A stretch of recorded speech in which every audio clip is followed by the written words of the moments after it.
നമസ്കാരം. PSC self studies കോഡിൻ്റെ പുതിയ ക്ലാസ്സിലേക്ക് എല്ലാവർക്കും സ്വാഗതം.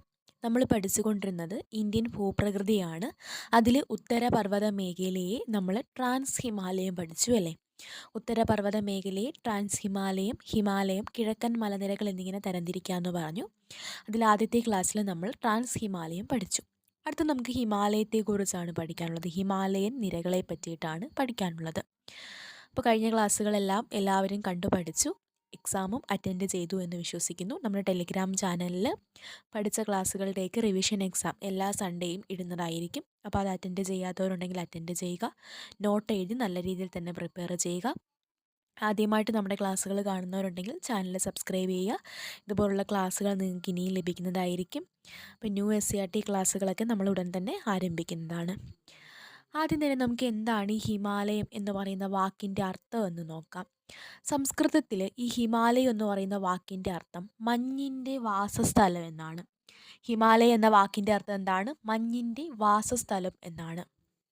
അപ്പോൾ ഈ ഹിമാലയം പർവ്വതം രൂപപ്പെട്ടത് എങ്ങനെയാണ് എന്ന് പറയുന്നുണ്ട്. ഹിമാലയ പർവ്വതം രൂപപ്പെട്ടത് 2 ഫലകങ്ങൾ കൂട്ടിമുട്ടിയതിനെ തുടർന്നാണ്. 2 ഫലകങ്ങൾ, ഇൻഡോ ആസ്ട്രേലിയൻ ഫലകവും യൂറേഷ്യൻ ഫലകവും തമ്മിൽ കൂട്ടിമുട്ടി. ഇതിനെ തുടർന്ന് ഇതിൻ്റെ ഇടയിൽ സ്ഥിതി ചെയ്തിരുന്ന ഒരു സമുദ്രമുണ്ടായിരുന്നു, തെതീസ് സമുദ്രം. തെതീസ് ഈ സമുദ്രത്തിൻ്റെ അടിത്തട്ട് എന്ത് ചെയ്യുന്നു? സമ്മർദ്ദത്താൽ മടങ്ങി ഉയർന്നാണ് ഹിമാലയം രൂപപ്പെട്ടത് എന്നാണ് പറയപ്പെടുന്നത്. അപ്പം ഈ ഹിമാലയം എന്ന് പറയുമ്പോൾ എങ്ങനെയാണ് രൂപപ്പെട്ടത്? മടങ്ങി ഉയർന്ന് രൂപപ്പെട്ട പർവ്വതനിരയാണ് ഈ ഹിമാലയം എന്ന് പറയുന്നത്. ഏതൊക്കെ ഫലകങ്ങളാണ്? ഇൻഡോ ഓസ്ട്രേലിയൻ ഫലകവും യൂറേഷ്യൻ ഫലകവും തമ്മിൽ കൂട്ടിമുട്ടി. അപ്പോൾ ഈ ഫലകത്തിൻ്റെ ഇടയ്ക്ക് സ്ഥിതി ചെയ്തിരുന്ന സമുദ്രം ഏതായിരുന്നു? തെതീസ് സമുദ്രമായിരുന്നു. അപ്പോൾ ഈ സമുദ്രത്തിൻ്റെ അടുത്തിട്ട് മടങ്ങി ഉയർന്ന് രൂപപ്പെട്ട നിരയാണ് ഹിമാലയ പർവ്വതനിര എന്ന് പറയുന്നത്. ഇനി ഈ ഹിമാലയ പർവ്വതനിര എന്ന് പറയുമ്പോൾ ഏകദേശം 2400 കിലോമീറ്ററാണ് ഇതിൻ്റെ നീളം എന്ന് പറയുന്നത്. അപ്പോൾ ആ ഒരു കാശ്മീർ ഭാഗം തൊട്ട് അരുണാചൽ പ്രദേശ് വരെ ഇങ്ങനെ ഹിമാലയം വ്യാപിച്ച് കിടക്കുകയാണ്. കാശ്മീർ പ്രദേശത്തിൽ ഈ ഹിമാലയത്തിൻ്റെ ഏകദേശ വീതി എന്ന് പറയുന്നത് 400 കിലോമീറ്ററാണ്. അപ്പോൾ കാശ്മീർ പ്രദേശത്ത് 400 കിലോമീറ്ററാണ്. പിന്നീട് ഈ ഹിമാലയത്തിൻ്റെ ഭാഗങ്ങൾ അരുണാചൽ പ്രദേശിൻ്റെ ഭാഗത്തേക്ക്, കിഴക്ക് ഭാഗത്തേക്ക് വരും തോറും അതിൻ്റെ വീതി എന്ത് ചെയ്യുന്നു? കുറഞ്ഞു വരികയാണ്.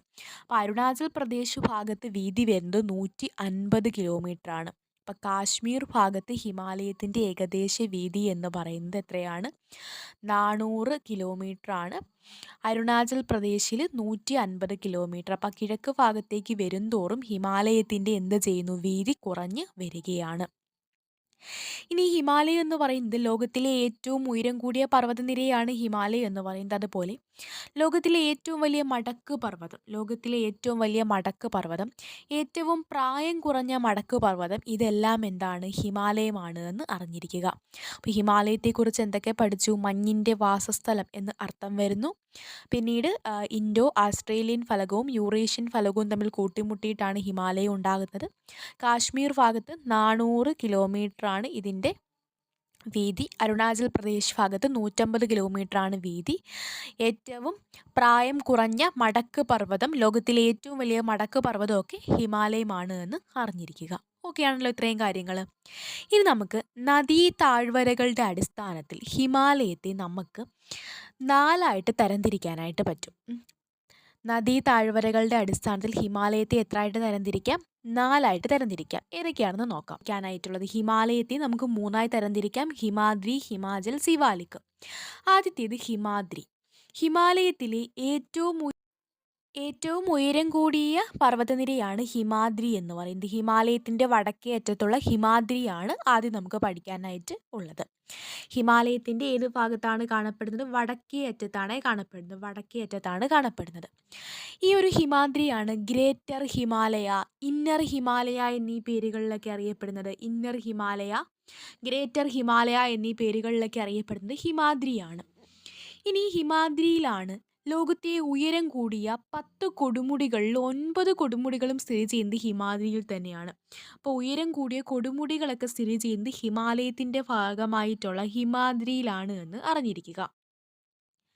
ഇനി ഈ ഹിമാദ്രിയിൽ നിന്നാണ് ഗംഗ, യമുന തുടങ്ങിയ നദികളൊക്കെ ഉത്ഭവിക്കുന്നത്. ഹിമാലയത്തിൻ്റെ നട്ടെല്ല്, അതുകൊണ്ട് തന്നെ ഹിമാലയത്തിൻ്റെ നട്ടെല്ല് എന്ന് പറയുന്നത് ആരെയാണ്? ഹിമാദ്രിയാണ്. എഴുതിയെടുത്തുകൊള്ളുക. ഹിമാലയത്തിൻ്റെ നട്ടെല്ല് എന്ന് വിശേഷിപ്പിക്കാവുന്ന പർവ്വതനിരയാണ് ഹിമാദ്രി. ഹിമാലയത്തിൻ്റെ വടക്ക് ഭാഗത്ത് കാണപ്പെടുന്നു. ഗ്രേറ്റർ ഹിമാലയ, ഇന്നർ ഹിമാലയ എന്നീ പേരുകളിൽ അറിയപ്പെടുന്നു. അതുപോലെ എന്താണ്? ഗംഗ, യമുന എന്നീ നദികളൊക്കെ ഉത്ഭവിക്കുന്നു.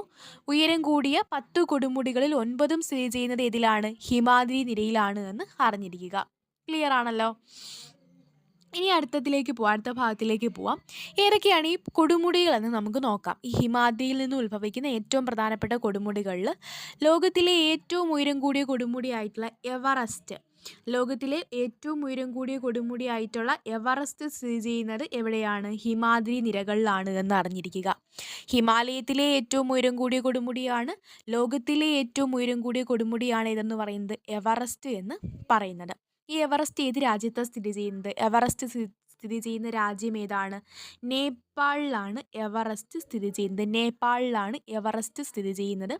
നേപ്പാളിൽ ഈ എവറസ്റ്റ് കൊടുമുടി സാഗർമാത എന്ന പേരിലാണ് അറിയപ്പെടുന്നത്. നേപ്പാളിൽ സാഗർമാത എന്ന പേരിലാണ് ആരറിയപ്പെടുന്നത്? എവറസ്റ്റ് കൊടുമുടി അറിയപ്പെടുന്നത്.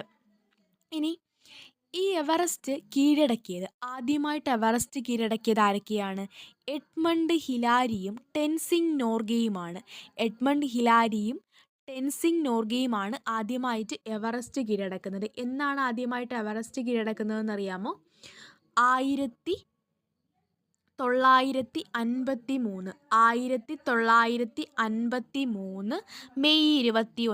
മെയ് മാസം 29-നാണ് എവറസ്റ്റ് എന്ത് ചെയ്യുന്നത്?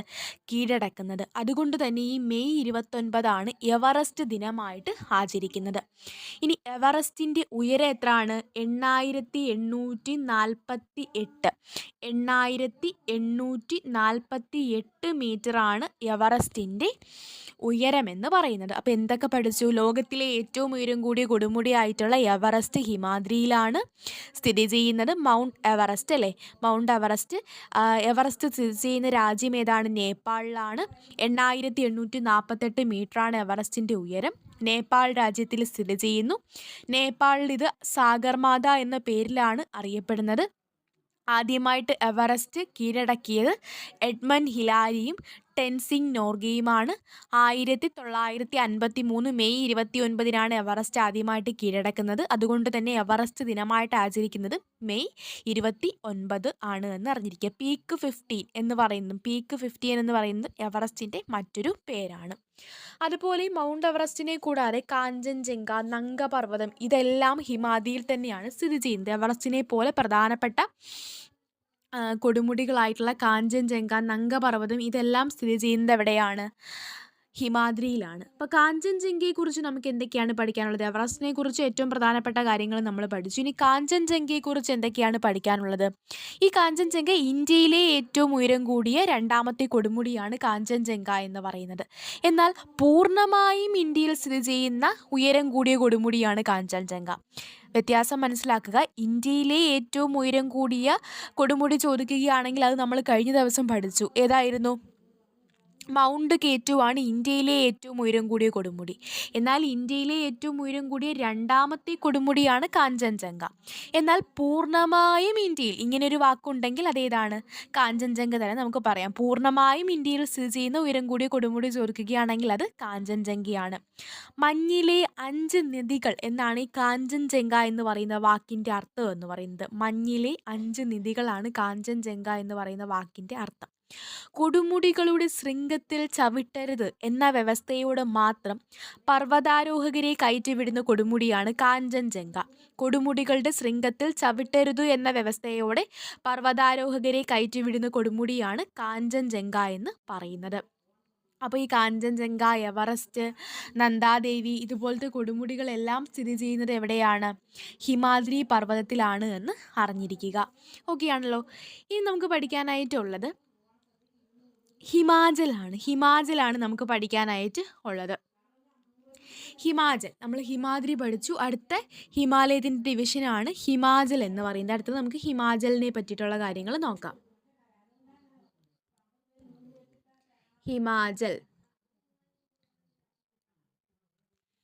അപ്പോൾ ഹിമാചൽ എന്ന് പറയുമ്പോൾ ഹിമാദ്രിയുടെ തെക്ക് ഭാഗത്തായിട്ട് സ്ഥിതി ചെയ്യുന്ന പർവ്വതനിരയാണ് ഹിമാചൽ. ഹിമാദ്രിയുടെയും സിവാലിക്കിൻ്റെയും ഇടയിലായിട്ടാണ് ഈ ഹിമാചൽ പർവ്വതനില കാണപ്പെടുന്നത്. നമ്മൾ ഹിമാദ്രി പഠിച്ചപ്പോൾ എന്താ പഠിച്ച്? ഇന്നർ ഹിമാലയ എന്ന പേരിൽ അറിയപ്പെടുന്നു എന്ന് പഠിച്ചു. ഇവിടെ ലെസ്സർ ഹിമാലയ എന്ന പേരിലാണ് ഹിമാചൽ അറിയപ്പെടുന്നത്. ലെസ്സർ ഹിമാലയ എന്ന പേരിലാണ് ഏതറിയപ്പെടുന്നത്? ഹിമാചൽ അറിയപ്പെടുന്നത്. അതുപോലെ ഈ ഒരു ഹിമാചലിലാണ് സുഖവാസ കേന്ദ്രങ്ങൾ സ്ഥിതി ചെയ്യുന്നത്. സുഖവാസ കേന്ദ്രങ്ങളായ കുളു, മണാലി, കൊടൈക്കനാൽ, കാശ്മീർ ഇതുപോലെയുള്ള സുഖവാസ കേന്ദ്രങ്ങളൊക്കെ ഹിമാചലിലാണ് സ്ഥിതി ചെയ്യുന്നത്. ദൈവങ്ങളുടെ താഴ്വര എന്നറിയപ്പെടുന്ന സുഖവാസ കേന്ദ്രം ഏതാണ്? കുളുവാണ്. കുളുവാണ് ദൈവങ്ങളുടെ താഴ്വര എന്നറിയപ്പെടുന്ന സുഖവാസ കേന്ദ്രം എന്ന് പറയുന്നത്. സുഖവാസ കേന്ദ്രങ്ങളുടെ റാണി എന്നറിയപ്പെടുന്നത് ഏതാണ്? സുഖവാസ കേന്ദ്രങ്ങളുടെ റാണി എന്നറിയപ്പെടുന്നത് മസൂറിയാണ്. മസൂറിയാണ് സുഖവാസ കേന്ദ്രങ്ങളുടെ റാണി എന്നറിയപ്പെടുന്നത്. ഇനി സുഖവാസ കേന്ദ്രങ്ങളുടെ രാജകുമാരി എന്നറിയപ്പെടുന്നത് കൊടൈക്കനാലാണ്. സുഖവാസ കേന്ദ്രങ്ങളുടെ രാജകുമാരി എന്നറിയപ്പെടുന്ന സുഖവാസ കേന്ദ്രം ഏതാണ്? കൊടൈക്കനാലാണ് കേട്ടോ. കൊടൈക്കനാലാണ് എന്ന് അറിഞ്ഞിരിക്കുക. റാണി മസൂരിയും രാജകുമാരി കൊടൈക്കനാലാണ്. സഞ്ചാരികളുടെ സ്വർഗം എന്നറിയപ്പെടുന്നത് കാശ്മീരാണ്. സഞ്ചാരികളുടെ സ്വർഗം എന്നറിയപ്പെടുന്നത് ഏതാണ്? കാശ്മീരാണ് എന്നറിഞ്ഞിരിക്കുക. ഇങ്ങനെയുള്ള സുഖവാസ കേന്ദ്രങ്ങൾക്കൊക്കെ പ്രസിദ്ധമായ സ്ഥലമാണ് ഹിമാചൽ എന്ന് പറയുന്നത്.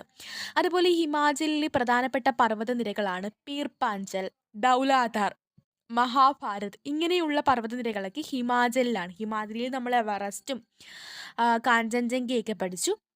ഇനി ഹിമാചലിലെ പ്രധാനപ്പെട്ട പർവ്വതനിരകളാണ് പീർപ്പാഞ്ചൽ, ധൗലാധാർ, മഹാഭാരത് തുടങ്ങിയ പർവ്വതനിരകളൊക്കെ ഹിമാചലിലെ പ്രധാനപ്പെട്ട പർവ്വതനിരകളാണ് എന്ന് അറിഞ്ഞിരിക്കുക. ഇനി സഞ്ചാരികളുടെ പറുദീസ എന്നറിയപ്പെടുന്നത് കാശ്മീരാണ് കേട്ടോ. സഞ്ചാരികളുടെ പറുദീസ, സഞ്ചാരികളുടെ സ്വർഗം എന്നൊക്കെ അറിയപ്പെടുന്നത് ഏതാണ്? കാശ്മീരാണ് എന്ന് അറിഞ്ഞിരിക്കുക. ഇനി നമുക്ക് ഒരെണ്ണോട് പഠിക്കാനുണ്ട്. ഏതാണ്? ഹിമാദ്രി, ഹിമാചൽ. അടുത്തത് ഏതാണ്? സിവാലിക് ആണ്. ഹിമാദ്രി, ഹിമാചൽ. അടുത്തതാണ് സിവാലിക്. സിവാലിക് എന്ന് പറയുന്നത് ഹിമാലയത്തിൻ്റെ അടുത്ത ഡിവിഷനാണ് എന്ന് അറിഞ്ഞിരിക്കുക. ഇനി ഹിമാലയത്തിലെ ഏറ്റവും പ്രായം കുറഞ്ഞ പർവ്വതനിരയാണ് ഈ സിവാലിക്. ഹിമാചലിൻ്റെ തെക്കായിട്ടാണ് സിവാലിക് സ്ഥിതി ചെയ്യുന്നത്. ഇനി സിവാലിക്കിൽ കാണപ്പെടുന്ന കൃഷി രീതി ഏതാണ്? തട്ടായിട്ടുള്ള കൃഷി. സിവാലിക്കിൻ്റെ പ്രത്യേകതയാണ് തട്ടായിട്ടുള്ള കൃഷി രീതികൾ കാണപ്പെടുന്നുണ്ട്. തട്ടായിട്ട് ഇങ്ങനെ കൃഷി രീതികൾ കാണപ്പെടുന്നുണ്ട്. അതുപോലെ ഇവിടെ കൂടുതലായിട്ടും കൃഷി ചെയ്യുന്ന വിളകൾ എന്ന് പറയുന്നത് നെല്ല്, ഉരുളക്കിഴങ്ങ്, ചോളം, ബാർലി, കുങ്കുമപ്പൂവൊക്കെ കൃഷി ചെയ്യുന്നുണ്ട്. അതുപോലെ ഈ ഓക്കെയാണല്ലോ. അപ്പോൾ ഇവിടെ കൃഷി ചെയ്യുന്ന കാര്യങ്ങൾ മനസ്സിലായല്ലോ. നെല്ല്, ഉരുളക്കിഴങ്ങ്, ചോളം, ബാർലി, കുങ്കുമപ്പൂവൊക്കെ കൃഷി ചെയ്യുന്നുണ്ട്. തട്ടായിട്ടുള്ള കൃഷി രീതിയാണ് ഇവിടെ ഉള്ളത്. ഇനി അതുപോലെ ഈ ഒരു സിവാലിക്കിൻ്റെ പ്രത്യേകതയാണ് ഡ്യൂണുകൾ എന്ന് പറയുന്നത്. ഡ്യൂണുകൾ എന്ന് പറയുന്നത് ഈ സിവാലിക്കിൻ്റെ ഒരു പ്രത്യേകതയാണ്. സിവാലിക് പർവ്വതനിരയ്ക്ക് ലംബമായിട്ട് കാണപ്പെടുന്ന നീളമേറിയതും വിസ്തൃതവുമായിട്ടുള്ള താഴ്വരകളെയാണ് ഡ്യൂണുകൾ എന്ന് പറയുന്നത്. അപ്പോൾ ഡ്യൂണുകൾ എന്ന് പറയുന്നത് സിവാലിക്കിൻ്റെ ഒരു പ്രത്യേകതയാണ്. സിവാലിക് പർവ്വതനിരയ്ക്ക് ലംബമായി കാണപ്പെടുന്ന നീളമേറിയ വിസ്തൃതമായ താഴ്വരകളാണ് ഡ്യൂണുകൾ എന്ന് പറയുന്നത്. ഓക്കെ ആണല്ലോ. അപ്പോൾ ഇത്രയും കാര്യങ്ങളാണ്, ഞാൻ പ്രധാനപ്പെട്ട കാര്യങ്ങളാണ് കേട്ടോ പറയുന്നത്. ഒരുപാട് വാരിവലിച്ച് പറയാതെ നിങ്ങൾക്ക് പരീക്ഷയ്ക്ക് വേണ്ട കാര്യങ്ങൾ പറയുകയാണ്. ഇനി എന്തെങ്കിലും എക്സ്ട്രാ ഉണ്ടെങ്കിൽ നമ്മളത് എക്സാമിൻ്റെ കൂട്ടത്തിൽ ഉൾപ്പെടുത്തും. അല്ലാന്നുണ്ടെങ്കിൽ നമ്മൾ എന്ത് ചെയ്യും, പിന്നീട് നിങ്ങൾക്ക് പോളുകളായിട്ടൊക്കെ തരുന്നതായിരിക്കും. അപ്പോൾ ഏറ്റവും പ്രധാനപ്പെട്ട അടിസ്ഥാനപരമായിട്ടുള്ള ക്ലാസ്സുകളാണ് പോകുന്നത്. ഇനി ഇതിൻ്റെയൊക്കെ കുറച്ചും കൂടെ അഡ്വാൻസ്ഡ് ലെവൽ ക്ലാസ്സുകൾ നമ്മൾ കുറച്ച് ദിവസം കൂടെ കഴിയുമ്പോഴത്തേക്കും എടുത്തു തരുന്നതായിരിക്കും. അപ്പോൾ ഏറ്റവും ബേസിക്കായിട്ട് ഇത്രയും കാര്യങ്ങൾ പഠിക്കുക. അപ്പോൾ ഇന്ന് ഹിമാലയത്തെ പറ്റിയിട്ടാണ് പഠിച്ചത്. ഹിമാലയത്തെ നമുക്ക് എത്രയായിട്ട് തരംതിരിക്കാം? ഹിമാദ്രി, ഹിമാചൽ, സിവാലിക് എന്നിങ്ങനെ 3ആയി തരംതിരിക്കാം. അതിൻ്റെ ഓരോ ഡിവിഷനും അതിൻ്റെ പ്രധാനപ്പെട്ട പ്രത്യേകതകളുമാണ് ഇന്നത്തെ ക്ലാസ്സിൽ പഠിച്ചത്. അപ്പോൾ ക്ലാസ്സുകൾ ബേസ് ക്ലാസ്സുകളാണ്. എല്ലാവർക്കും ഇഷ്ടപ്പെടുന്നുണ്ടെന്ന് വിശ്വസിക്കുന്നു. അപ്പോൾ നമ്മൾ സെപ്റ്റംബർ 1 മുതൽ ന്യൂ SCERT അതുപോലെ കറണ്ട് അഫേഴ്സ് ഒക്കെ ക്ലാസ്സുകൾ തുടങ്ങുന്നതായിരിക്കും. അതിൻ്റെ അപ്ഡേറ്റ് ഒക്കെ ടെലിഗ്രാം ചാനലിൽ തരാം. അപ്പോൾ ചാനൽ ആരെങ്കിലും ആദ്യമായിട്ട് കാണുന്നുണ്ടെങ്കിൽ സബ്സ്ക്രൈബ് ചെയ്ത് സപ്പോർട്ട് ചെയ്യുക. ടെലിഗ്രാം ചാനലിൻ്റെ ലിങ്ക് ഫസ്റ്റ് കമൻ്റായിട്ട് കൊടുത്തേക്കാം. ജോയിൻ ആവുക. താങ്ക്